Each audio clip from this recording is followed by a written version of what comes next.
So let's bring in our expert. More progress today toward a COVID-19 vaccine for younger children as schools throughout Massachusetts prepare to welcome back students to classrooms next month. Here to answer your questions is Dr. Rick Malley, an infectious disease specialist at Boston Children's Hospital. Dr. Malley, thanks for the time. Pfizer just announced it's enrolling children ages 5 to 11 years old in a clinical trial. So in fact, 2 kids have already received their first shot. We know that Moderna, Johnson & Johnson, and AstraZeneca also have pediatric trials in different stages. How soon do you think we'll have results about any of them? You know, I think we're going to get some excellent information probably by the fall on certainly teenagers, because a lot of those trials are either done or virtually completed. So that will certainly take care of a lot of children, for example, between the ages of 12 and 16 or 12 and 18. That I think we hope to get some results in the fall. As far as the younger age pediatric population is concerned, I think we're hopeful to start seeing some data by the end of the year and possibly get some of these vaccines evaluated by FDA for authorization by early 2022. You just heard me give the daily COVID numbers. Obviously, we're trying to vaccinate people as quickly as we can, but do you think the U.S. needs a pediatric vaccine to truly achieve herd immunity? There's a lot of kids in this state and every state.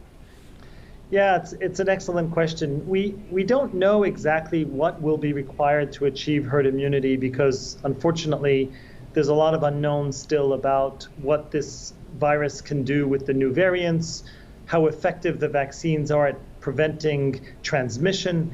But I think it's fair to say that the more people you immunize, the more people you vaccinate, the better handle we will have on this disease. And therefore, all of us are very much eager to see a safe and effective vaccine being authorized in children.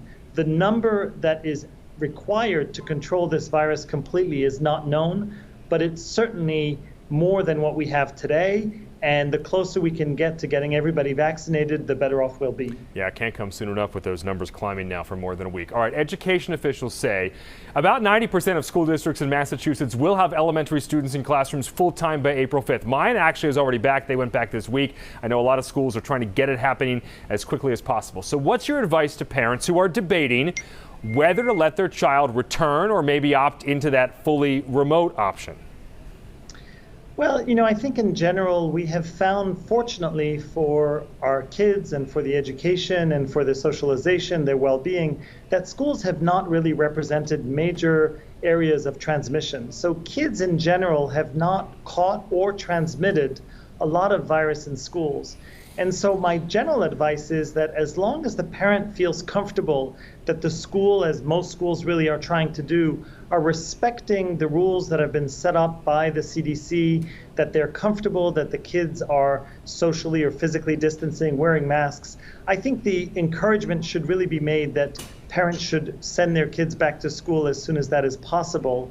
We have not seen a great transmission occurring in schools. Kids who get infected are generally not infected in schools, but unfortunately most often infected by another adult, for example, in the household. And so I think in general, we feel that trying to get as many kids back to school as possible is the right strategy.